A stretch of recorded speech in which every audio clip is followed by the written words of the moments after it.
Ito yun buddies, no? Ang on the spot marker natin para sa deposit underneath dito sa team Keyboys. Yan, nakalain to sa lumang mangga.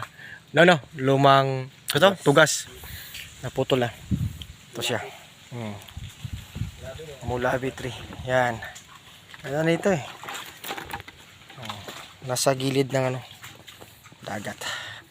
Putol na likod ng pagong na walang ulo. Ang ulo nito nasa ilalim. Pagong man siya pero wala ulo. Ito siya, pang quick deposit o buddies, no? Ayan lang. Ayan siya. So, dali lang to, yan, no? Nakita niyo yung forma, oh. Ulo ng pagong. Ulo ng pagong, katawan ng pagong. Ayan. Okay, so sa buong area, ito lang din na makita na ganito siya. Okay.